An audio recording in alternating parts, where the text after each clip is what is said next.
नमस्कार साथियों, आज की क्लास कक्षा 10 के विद्यार्थियों के लिए महत्वपूर्ण रहने वाली है, क्योंकि बोर्ड क्लास में जो ऑब्जेक्टिव प्रश्न आएंगे उन्हीं प्रकार के प्रश्न मैं यहाँ पे लेके आया हूँ।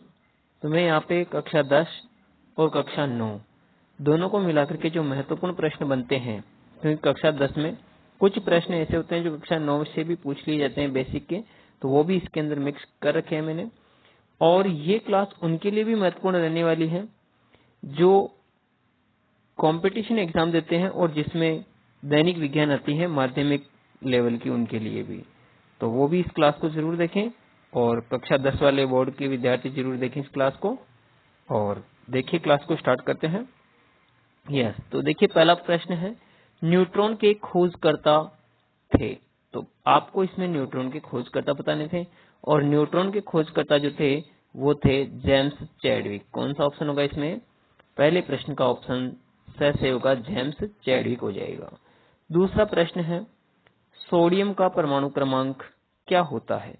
तो देखिए बेटा, सोडियम जो होता है उसको Na से लिखते हैं। किससे लिखते हैं? Na से। और Na है वो 11 नंबर पे आता है। कितने नंबर पे आता है? 11 नंबर पे। तो सोडियम का परमाणु क्रमांक जो होगा वो हो जाएगा 11। एंड तीसरा प्रश्न है, 36 ग्राम जल में मोलों की संख्या कितनी होगी? तो मोल की संख्या बतानी है आपको जल के अंदर, और जल का कितना ग्राम लेना है? 36 ग्राम। अब इसमें आपको ध्यान क्या रखना है कि जल का जो सूत्र होता है वो कितना होता है? H2O होता है। H2O का अणुभार कितना होता है? तो देखिए बेटा, H का अणुभार 1 होता है, और क्योंकि 2 हाइड्रोजन है तो यहाँ पे 2 का हो जाएगा 2 प्लस 1 ऑक्सीजन का होता है 16, तो दोनों को मिला के हो जाएगा टोटल 18। अब अगर एक का 18 हो रहा है, एक मोल का, है ना, तो यहाँ पे 36 ग्राम है तो 18 ग्राम होगा तो 1 मोल बनेगा, और 36 ग्राम होंगे तो कितने मोल बन जाएंगे? 18 दूनी 36 यानी कि 2, तो यहाँ पे जल के 2 मोल बनेंगे। तो ये इसका उत्तर होगा। ऐसे हम अगले प्रश्न की बात करें तो देखिए अगला प्रश्न आता है अपने पास में, CO2 का मोलर द्रव्यमान बताना है। प्रश्न नंबर 4 क्या है? CO2 का मोलर द्रव्यमान बताना है। जैसा कि अभी हमने ऊपर निकाला था वैसे ही CO2 का निकालना है। कार्बन कार्बन का होता है बेटा 12 प्लस 1 ऑक्सीजन का होता है 16, तो 16 को 2 से गुणा करेंगे, क्योंकि 16 कितनी बार है यहाँ पे, मतलब ऑक्सीजन कितनी बार है? 2 बार, तो 16 का 2 से गुणा कर देंगे तो 16 दूनी 32, 32 और 32 में जब हम 12 जोड़ेंगे तो 32 और 12 कितने हो जाएंगे? 44। तो इसका राइट आंसर होगा द CO2 का मोलर द्रव्यमान, यानी कि इसका जो इसके अणु का जो द्रव्यमान होगा वो होगा 44 ग्राम। अगला प्रश्न है पांचवा प्रश्न, कैल्शियम क्लोराइड का सूत्र क्या है? तो देखो बेटा, कैल्शियम को हम Ca से लिखते हैं और क्लोराइड को Cl से लिखते हैं। और अब बताओ, इसकी वैलेंसी +2 होती है और इसकी -1 होती है, तो इसकी वैलेंसी को इसके नीचे लिखते हैं अपोजिट करके, है ना, और इसकी वैलेंसी को इधर लिखेंगे। तो इनका जो सूत्र बनेगा वो बनेगा CaCl2, यानी ऑप्शन बी सही है, CaCl2। चलिए हम चलते हैं प्रश्न 5 पे, और प्रश्न 5 हो गया। प्रश्न 6 पे चलते हैं, पीतल निम्न की मिश्र धातु होती है। तो पीतल किसकी मिश्र धातु होती है, ये आपका प्रश्न है। ये सभी ऑप्शन दिख गए इसमें। अब बताइए आप कि पीतल किसकी मिश्र धातु है? तो जो पीतल है, तो आपको याद रखना है कि ये 2 धातुओं से मिलकर बनी होती है। और जैसा कि आपको एक शब्द याद रखना है, पिताजी। क्या याद रखना है? पिताजी। और इस पिताजी से क्या बनेगा? देखो, पी से पीतल बन रहा है, ता से तांबा और जी से जिंक। तो अब देख लीजिए आप, पीतल जो है वो तांबे और जिंक से बना हुआ है। तो अब ऑप्शन सेलेक्ट कर लीजिए कि तांबा और जिंक कहाँ पे आ रहा है। तो देखिए इसमें आ रहा है तांबा, कॉपर कहते हैं इसको, और जिंक Zn। तो ऑप्शन 10 सही हो जाएगा कि जो पीतल है वो कॉपर और जिंक यानी कि तांबा और जिंक से बना हुआ होता है। चलिए नेक्स्ट प्रश्न 7 है, किसी अम्ल का पीएच संभवतः क्या होगा? तो देखो बेटा, ये प्रश्न 6 और प्रश्न 7 दोनों कक्षा 10 के ही हैं। तो आप, क्योंकि ऊपर वाले जो 5 प्रश्न थे वो बेसिक थे, इसलिए मैंने 9th क्लास से लिए। आगे के प्रश्न बिल्कुल 10th के ही आएंगे, और उनमें से कुछ प्रश्न 9th के हो सकते हैं, 1 2 3, क्योंकि वो भी इम्पोर्टेंट है, तो वो बेसिक के तौर पे पूछे जा सकते हैं। तो प्रश्न 7 का उत्तर दीजिए, किसी अम्ल का पीएच संभवतः क्या होगा? तो अब बताओ, अम्ल का जो पीएच है वो आपको पता है कि वो 7 से कम होगा। कितना होगा, 7 से कम होगा, उसी को हम पीएच कहते हैं, और जो मतलब अम्ल कहते हैं, और 7 से ज्यादा होगा वो उसको हम क्षार कहते हैं। तो देखो 7 भी नहीं होगा क्योंकि 7 तो उदासीन का होता है, 11 नहीं होगा क्योंकि 11 क्षार का होगा, 14 भी क्षार का होगा क्योंकि तीनों ही क्या है, 7 से और 7 से अधिक है। तो यहाँ पे केवल एक ऑप्शन बचता है 2 वाला, तो ये हो जाएगा अम्ल का पीएच। आप इस क्लास को अपने दोस्तों के साथ, अपने सहपाठियों के साथ, दीदी भैया के साथ सभी के फोन में सेंड कर दीजिए ताकि वो भी इस इम्पोर्टेंट क्लास को देख सकें और लाभ उठा सकें। चलिए नेक्स्ट प्रश्न पे चलते हैं। प्रश्न नंबर 8 है, ब्यूटेनॉल का प्रकार्यात्मक समूह बताना है आपको। ब्यूटेनॉल इसका आपको प्रकार्यात्मक समूह बताना है। तो ये अपने रासायनिक विज्ञान वाले पार्ट में से आया है, कार्बनिक जो पार्ट है अपना कार्बन वाला पार्ट उसमें से। तो इसका जो लास्ट में देखिए इसको पढ़िए, ब्यूटेन यानी कि 4 इसमें कार्बन है और लास्ट में क्या बन रहा है, ओल। तो ओल शब्द किस में आएगा बेटा, एल्कोहल में, है ना। तो एल्कोहल से आप इसकी पहचान कर सकते हो कि लास्ट में ओल आ रहा है, तो इसका मतलब इसके अंदर क्या बनेगा, प्रकार्यात्मक समूह एल्कोहल होता है, ठीक है ना। तो इसका ऑप्शन सही हो जाएगा एल्कोहल। और नेक्स्ट प्रश्न की बात करें हम, प्रश्न नंबर 9 की, तो सोडियम धातु जल से अभिक्रिया करके कौन सी गैस उत्सर्जित करती हैं। तो देखो बेटा अभी देखी थी हमने कि सोडियम जो धातु होती है यानी ये H2O से क्रिया करती हैं। तो H2O से क्रिया करने के बाद में इससे हाइड्रोजन गैस बनेगी, क्या बनेगी, हाइड्रोजन गैस बनेगी। तो आपको याद रखना है इससे कौन सी गैस बनेगी, हाइड्रोजन गैस बनेगी। एंड नेक्स्ट प्रश्न की बात करें तो अगला प्रश्न है अपना प्रश्न नंबर 10, H2 और O2 मिलकर के H2 बनता है यानी कि जल बनने की क्रिया है ये।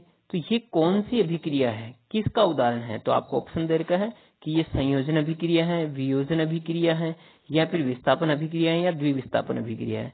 तो आपको पता है कि जब दो अभिकर्मक मिलकर के एक पदार्थ बनाते हैं, एक उत्पाद बनाते हैं, तो इसको हम संयोजन अभिक्रिया कहते हैं। क्या कहते हैं, संयोजन। तो इसका सही आंसर हो जाएगा संयोजन अभिक्रिया, ऑप्शन है। अगला प्रश्न है प्रश्न नंबर 11, और प्रश्न नंबर 11 देखिए, सजीवों की मूलभूत इकाई कहलाती हैं।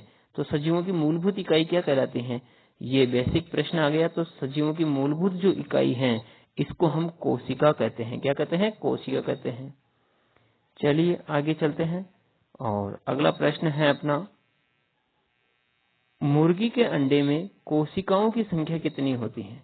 अगला प्रश्न क्या आया कि मुर्गी के अंडे में कोशिकाओं की संख्या कितनी होती है। तो अब बताइए अंडे में क्या होता है, अंडा जो है उसके अंदर जब जीव की शुरुआत होती है तो शुरुआत के अंदर कितनी कोशिकाएं होती हैं, ये पूछ रहा है प्रश्न। क्या पूछ रहा है कि शुरुआत में सर्वप्रथम जब वो अंडा होता है तो उसके अंदर केवल एक कोशिका होती है। कितनी कोशिका होती है, केवल एक कोशिका। फिर एक कोशिका से बहुत सारी कोशिकाएं बनती हैं, तो सर्वप्रथम उसमें कितनी कोशिका होगी, एक। नेक्स्ट प्रश्न है 13वां, जल किस अवस्था में पाया जाता है। तो देखिए बेटा जल वैसे ठोस भी होता है, बर्फ के रूप में, द्रव होता है जिसको हम पीते हैं, और गैस के रूप में भी होता है, भाप के रूप में, वाष्प के रूप में। तो तीनों ही अवस्थाओं में पाया जाता है। तो यहाँ पे उपयुक्त सभी हो जाएगा क्योंकि तीनों ही अवस्था में जल पाया जाता है। अगला प्रश्न है 14वां, दालों एवं दूध में मुख्यतः पोषक तत्व कौन सा होता है। तो दाल और दूध के अंदर मुख्य जो पोषक तत्व है वो होता है प्रोटीन होता है। कौन सा होता है, प्रोटीन। और अगला प्रश्न है प्रश्न नंबर 15, विटामिन सी के स्रोत का समूह क्या है। तो देखिए बेटा जो विटामिन सी होता है ना वो होता है खट्टे पदार्थों में। तो अब ऐसा ऑप्शन देखिए जो इसमें खट्टे पदार्थों के नाम लिखे हैं, जैसे आलू, ये तो खट्टा नहीं है, तो पहला ऑप्शन तो गलत हो जाएगा। दूसरा ऑप्शन देखिए घी, तेल, मक्खन, इसमें कोई खट्टे पदार्थ नहीं लिखे हुए हैं। घी, तेल, मक्खन से हमें वसा मिलती है, क्या मिलती है, इनसे वसा मिलती है। जो चिकने पदार्थ होते हैं उनसे तो हमें क्या मिलती है, वसा मिलती है। तीसरा जो ऑप्शन है उसमें है नींबू, आंवला, संतरा। इसका मतलब ये तीसरा ऑप्शन शेष बिल्कुल सही है क्योंकि तीनों खट्टे पदार्थ है और इसमें विटामिन सी होता है, ठीक है। तो इसका ऑप्शन ये सही हो जाएगा।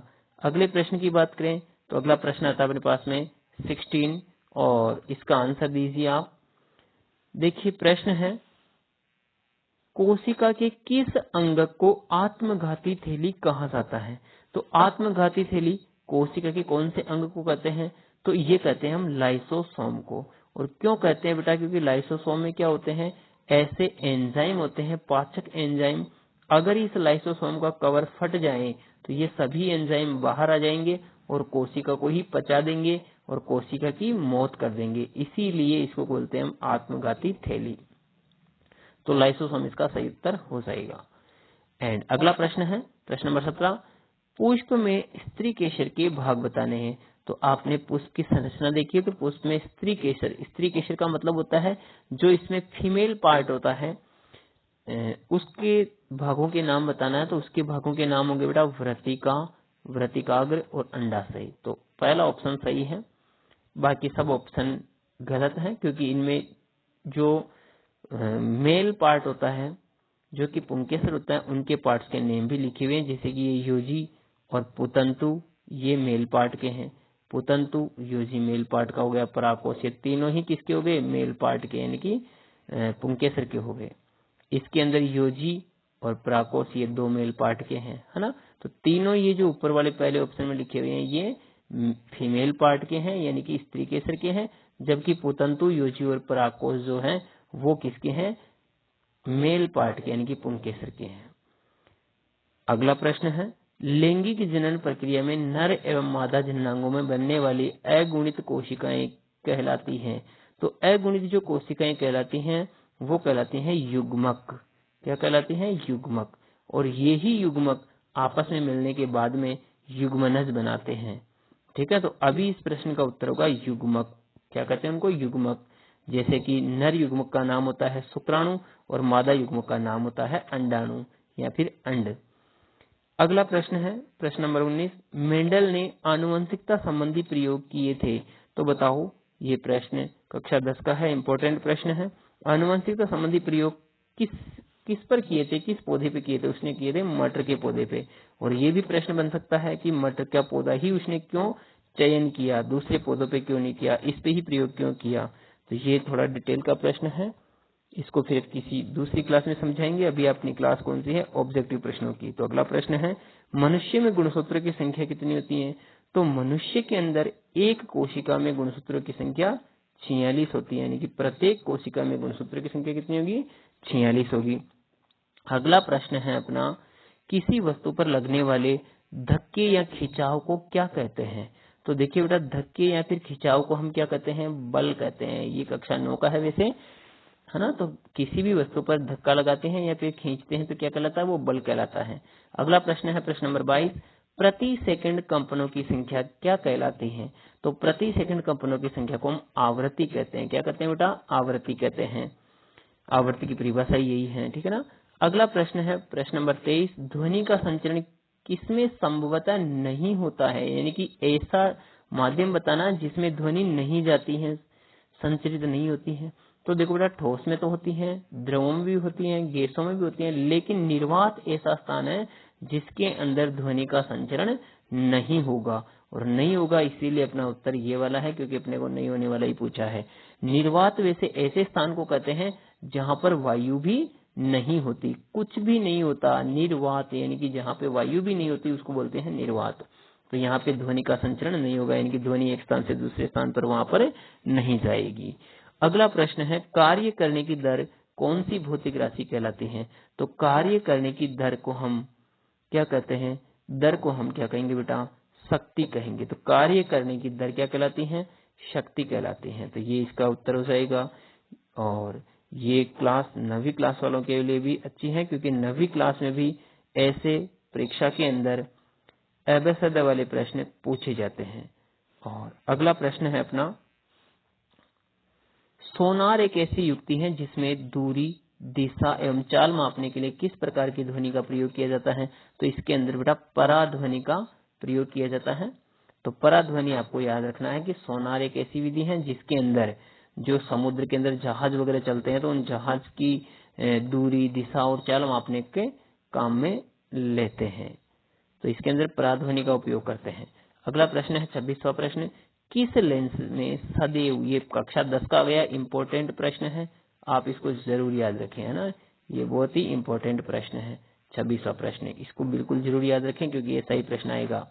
किस लेंस में सदैव एक आभासी, सीधा और छोटा प्रतिबिंब बनेगा, चाहे बिंब कहीं भी स्थित हो। तो इसका मतलब उस लेंस का आपको नाम बताना है। तो वो लेंस कौन सा होगा बेटा, सोच समझ करके इसका उत्तर देना, कमेंट करके बताना और अपने साथियों को भी शेयर करना इस क्लास को, ताकि ज्यादा से ज्यादा इस क्लास को देख करके अपने प्रश्न और अब आंसर सही कर सके। तो देखिए बेटा, इसके अंदर जो सीधा छोटा और आभासी बनेगा वो बनेगा अवतल लेंस में। किसमें बनेगा, हमेशा अवतल लेंस के अंदर सीधा छोटा और आभासी प्रतिबिंब बनेगा, चाहे बिंब कहीं पे भी रख दो आप, ठीक है, क्योंकि अवतल लेंस में दो ही स्थितियां बनती हैं। तो दोनों में कैसा प्रतिबिंब बनेगा, सीधा छोटा आभासी प्रतिबिंब बनेगा।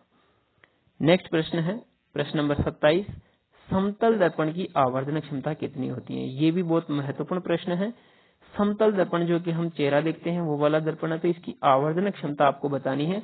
आवर्धन का मतलब होता है कि भाई ये अपनी जो इमेज बनाएगा, प्रतिबिंब जो बनाएगा वो कितना बड़ा या छोटा बनाएगा। तो बताओ, समतल दर्पण तो न तो बड़ा बनाता है न छोटा बनाता है, ये तो प्रतिबिंब कैसा बनाता है, समान प्रतिबिंब बनाता है। तो समान प्रतिबिंब बनाने की वजह से इसकी जो आवर्धन क्षमता होगी वो होगी 1, क्योंकि आवर्धन क्षमता हम ऊंचाई का अनुपात होता है, ये बिंब की ऊंचाई और प्रतिबिंब की ऊंचाई, इन दोनों की ऊंचाई का अनुपात होता है। तो यहाँ पे 1 आएगा क्योंकि दोनों ही समान बनती हैं। 28वां प्रश्न, उत्तल लेंस की क्षमता और अवतल लेंस की क्षमता होती है, यानी कि धनात्मक होती है या ऋणात्मक होती है, ये बताना आपको। तो उत्तल लेंस की जो क्षमता है वो धनात्मक होती है और अवतल लेंस की क्षमता ऋणात्मक होती है। तो देखिए, धनात्मक और ऋणात्मक ऑप्शन ऐसा ही है, इसमें पहला ऑप्शन सही है। अगला प्रश्न पे चले तो प्रश्न नंबर 29 है बेटा। प्रश्न नंबर 29 है, हीरे का अपवर्तनांक कितना होता है। ये आपको याद रखना है बेटा, 10वीं क्लास का है ये प्रश्न, कि हीरे का जो अपवर्तनांक है वो कितना होता है, और ये सबसे ज्यादा होता है। हीरे का अपवर्तनांक सबसे ज्यादा होता है और वो होता है 2.42, यानी ऑप्शन 6 बिल्कुल सही है। तो ऐसा एग्जाम में पूछा जा सकता है, आपको ये बिल्कुल याद रखना है। सबसे अधिक किसका अपवर्तनांक होता है, हीरे का ही होता है, वो कितना होता है 2.42, 2.42 बोलते हैं इसको। प्रश्न नंबर 30 है, एक इलेक्ट्रॉन पर आवेश की मात्रा कितनी होती है। तो एक इलेक्ट्रॉन पर आवेश की जो मात्रा होती है बेटा वो होती है 1.6 इंटू 10⁻⁻19 कूलाम, यानी कि ऑप्शन नंबर ब सही है। ठीक है, ये 9वीं क्लास का है वैसे तो, लेकिन 10वीं क्लास में भी ये कुछ अपने जो उदाहरण हैं, आंकिक प्रश्न हैं और जो विद्युत वाला पार्ट है, तो इसके अंदर ये आपको याद रखना है, इसीलिए ये इम्पोर्टेंट बन जाता है। वैसे क्लास 9 का है लेकिन 10वीं वालों के लिए भी ये इम्पोर्टेंट है। तो इस प्रकार से कुछ प्रश्न और हैं तो उनको भी सोल्व कर लेते हैं हम। और देखिए वो प्रश्न कौन से हैं, वो भी और इम्पोर्टेंट क्वेश्चन है, जो केवल ये प्रश्न केवल 10वीं क्लास वालों के ही हैं। तो ये इम्पोर्टेंट क्वेश्चन कौन से हैं, केवल 10वीं क्लास वालों के हैं। तो ये देखिए बेटा, पहला प्रश्न इसमें वापस और बनाया मैंने, एल्यूमिनियम ऑक्साइड की प्रकृति कैसी होती है। तो देखो, जो एल्यूमिनियम ऑक्साइड है इसकी प्रकृति कैसी होती है। एल्यूमिनियम ऑक्साइड जो होता है इसकी प्रकृति उभयधर्मी होती है बेटा, ये अम्ल से भी विक्रिया करता है और क्षार से भी विक्रिया करता है, इसलिए इसकी प्रकृति कैसी होगी, उभयधर्मी। ठीक है, तो ये आपको याद रखना है। प्रश्न नंबर 2, वनस्पति तेलों के हाइड्रोजनीकरण में उत्प्रेरक प्रयुक्त होता है, यानी कौन सा उत्प्रेरक काम में लेते हैं। तो ये निकिल काम में लेते हैं। कौन सा लेते हैं, निकिल, ऑप्शन ब सही है। एंड तीसरा प्रश्न है, साधारण नमक का रासायनिक सूत्र होता है। तो देखिए, साधारण नमक का जो रासायनिक सूत्र होता है वो होता है बेटा NaCl, इसको सोडियम क्लोराइड कहते हैं, ये आपको जनरली याद रखना है। चौथा प्रश्न है, टमाटर में पाया जाने वाला अम्ल है। तो टमाटर में कौन सा अम्ल पाया जाता है। तो टमाटर में कौन सा अम्ल पाया जाएगा, ये पाया जाएगा ऑक्जेलिक अम्ल। ठीक है, टार्ट्रिक अम्ल इमली के अंदर पाया जाता है, सिट्रिक अम्ल नींबू में पाया जाता है और एसिटिक अम्ल ये सिरका में पाया जाता है। ठीक है ना, तो इस प्रकार से आपको याद रखना है। चलते हैं अगले प्रश्न पे। और अगला प्रश्न है अपना, निम्न में से कौन सा द्रव अवस्था में पाई जाती है, यानी कि कौन है जो द्रव अवस्था में पाई जाती है। तो देखो, फ्लोरीन, क्लोरीन, ब्रोमीन और आयोडीन। तो इनमें से देखो बेटा, जो ब्रोमीन है ये द्रव अवस्था में पाई जाती है। ठीक है ना, लिक्विड पानी की जैसी अवस्था में पाई जाती है, जबकि क्लोरीन गैस है, फ्लोरीन भी गैस है और आयोडीन जो है वो एक मतलब ठोस के रूप में पाया जाता है। तो आपका यहाँ पे द्रव पूछा था, द्रव कौन होता है, ब्रोमीन। प्रश्न नंबर 6 है, मनुष्य में उत्सर्जित उत्पाद विलेय नाइट्रोजनी यौगिक के रूप में वृक्क में जिस रचना द्वारा निकाले जाते हैं वह है, यानी आपको इस प्रश्न में जो वृक्क के अंदर एक संरचनात्मक और क्रियात्मक इकाई होती है वृक्क की, वो बतानी है, तो वो होती है बेटा नेफ्रॉन। क्या होती है वो? नेफ्रॉन। एंड अगला प्रश्न है, रक्तदाब मापा जाता है, तो रक्तदाब को किससे मापते हैं? बीपी जिसको हम बोलते हैं। तो बीपी यानी कि ब्लड प्रेशर, ब्लड प्रेशर को किससे मापते हैं? इसको हिंदी में रक्तदाब कहते हैं, इंग्लिश में ब्लड प्रेशर कहते हैं। तो ब्लड प्रेशर को मापने के लिए वो होता है बेटा स्पाइग्मोमेनोमीटर। ऑप्शन ब सही है, स्पाइग्मोमेनोमीटर से मापते हैं। अगला प्रश्न है, जड़ें होती हैं, तो देखिए जड़ें कैसी होती हैं? ये क्योंकि जमीन के अंदर जाएगी यानी गुरुत्वाकर्षण बल की तरफ जाएगी, इसीलिए इनको कहेंगे ऑप्शन ए सही है, धनात्मक गुरुत्वानुवर्ती। कैसी है ये? धनात्मक गुरुत्वानुवर्ती हैं। अगले प्रश्न की बात करें तो अगला प्रश्न है, टेस्टोस्टेरोन हार्मोन उत्पन्न होता है, यानी कि टेस्टोस्टेरोन हार्मोन कहाँ से उत्पन्न होता है? कौन सी ग्रंथि से उत्पन्न होता है? तो ये हार्मोन नर के अंदर पाया जाता है। किसमें पाया जाता है? नर में, यानी कि मानव के अंदर, मनुष्य में पाया, इसे मतलब मेल में पाया जाता है। तो मेल के अंदर जो वृषण है इसके अंदर ये बनता है, जिसको हम इंग्लिश में टेस्टिस कहते हैं। प्रश्न नंबर 10, ओजोन परत में पाई जाने वाली गैस ओजोन के एक अणु में ऑक्सीजन के कितने परमाणु होते हैं? तो देखो बेटा, जो ओजोन परत होती है ये O3 से बनती है। किससे बनती है? O3, मतलब ऑक्सीजन के 3 अणु होते हैं। इसमें कितने परमाणु होते हैं ऑक्सीजन के? 3। तो ये ऑप्शन ये वाला 3 वाला सही है कि इसमें O और यहाँ पे 3 लगाएंगे तो इसको बोलेंगे हम ओजोन। इसको हम क्या बोलेंगे? ओजोन बोलेंगे। और O2 को क्या बोलते हैं? O2 को बोलते हैं ऑक्सीजन। ठीक है, तो ये तो ऑक्सीजन है और O3 क्या है? ओजोन है। तो ये याद रखना आप, 3 परमाणु होंगे। अगले प्रश्न की बात करें तो अगला प्रश्न है बेटा कि सेविंग दर्पणों के रूप में किस प्रकार के दर्पण का उपयोग किया जाता है? तो सेविंग दर्पण में अब बताना आपको कि सेविंग दर्पण में कौन सा दर्पण उपयोग में लेंगे। देखो, सेविंग दर्पण में आपको बड़ा चित्र देखना चाहिए चेहरा का, तो इसीलिए बड़ा चित्र देखने के लिए हम कौन सा दर्पण काम में लेंगे? ये काम में लेंगे हम अवतल दर्पण। ठीक है ना, क्योंकि अवतल दर्पण है, इसमें छोटे बड़े समान सब प्रकार के चित्र बनते हैं, इसलिए हम ये काम में लेंगे।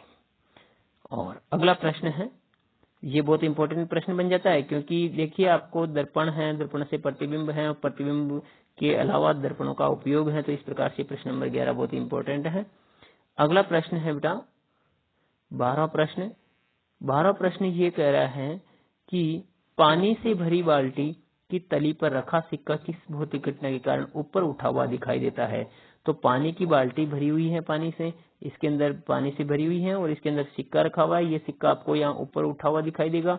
तो क्यों दिखाई दे रहा है? इसका कारण क्या है? तो उसका कारण बताना है, और इसका कारण होता है अपवर्तन। किसके कारण दिखाई दे रहा है? अपवर्तन के कारण। अपवर्तन की घटना होती है जिसमें मतलब ये कोई भी प्रकाश की किरण जब माध्यम बदलता है तो उसमें वो अपने मार्ग से हट जाती हैं, विचलित हो जाती हैं, इसी को हम अपवर्तन कहते हैं। तो अपवर्तन इसका सही उत्तर होगा।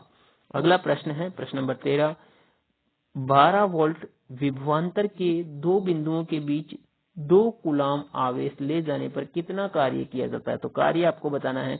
तो देखो बेटा, आपको इसमें कार्य, विभवांतर और आवेश का एक सूत्र याद होगा कि V बराबर W/Q।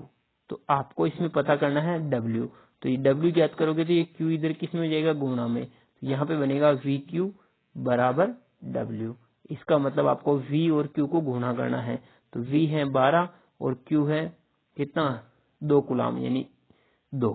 तो 12 दूना 24। तो 24 जूल क्या आ जाएगा बेटा? इसका उत्तर आ जाएगा, क्योंकि कार्य का मात्रक क्या होता है? जूल होता है। तो 24 जूल इसका उत्तर हो जाएगा। और अगला प्रश्न है अपना, वैद्युत चुंबकीय प्रेरण का सिद्धांत किस वैज्ञानिक ने दिया था? तो वैद्युत चुंबकीय जो प्रेरण है इसका सिद्धांत माइकल फेराडे ने दिया था। किसने दिया था बेटा? माइकल फेराडे ने। और देखिए अगला 15वां प्रश्न बहुत ही महत्वपूर्ण आ गया है कि गोलीय दर्पण की वक्रता त्रिज्या r और फोकस दूरी f में क्या संबंध है? तो संबंध आपको बताना है। तो देखिए आपको संबंध याद होगा कि r बराबर 2f होती है। कितनी होती है? r बराबर 2f होती है। ये एकदम सही संबंध है और यही इसका उत्तर है ए वाला। अगले प्रश्न मैंने ऑब्जेक्टिव नहीं बना करके छोटे रूप में बना दिए कि भाई आप ही इसके आंसर बता दो। तो देखिए 16वां जो प्रश्न है वो है, आश्रित जल विद्युत का चालन नहीं करता जबकि वर्षा का जल करता है। तो क्यों करता है? क्योंकि बेटा आश्रित जल के अंदर कोई ऐसा मुक्त अणु, मुक्त परमाणु नहीं रहता है। इस वजह से आश्रित जल में विद्युत का चालन नहीं होगा, जबकि वर्षा के जल के अंदर ऐसे कुछ खनिज लवण रहते हैं, ऐसे कुछ मुक्त अणु रहते हैं जिनकी वजह से वो चालन करते हैं विद्युत का। अगला प्रश्न 17वां, जैसे कि सोडियम क्लोराइड है ना, NaCl के जलीय विलयन में विद्युत प्रवाह करने पर एनोड और कैथोड पर कौन सी गैस मुक्त होती है? तो देखिए बेटा, जो एनोड होता है उसको हम बोलते हैं धनात्मक, कैथोड होता है उसको बोलते हैं हम ऋणात्मक। तो इनके ऊपर कौन सी गैस मुक्त होगी? तो देखो बेटा, इसमें ऐसा है कि एनोड के ऊपर तो हो जाएगी कौन सी गैस, एनोड तक कैथोड पर कौन सी गैस मुक्त होगी? तो जब जलीय विलयन है इनका, तो देखिए यहाँ पे क्लोरीन गैस जो है वो एनोड पे निकलेगी, क्योंकि एनोड धनात्मक होता है तो एनोड पे कौन सी गैस निकलेगी? Cl2 गैस निकलेगी, ठीक है, क्लोरीन गैस इस पे निकलेगी। और ऐसे ही कैथ पे वो दूसरी वाली गैस मुक्त हो जाएगी।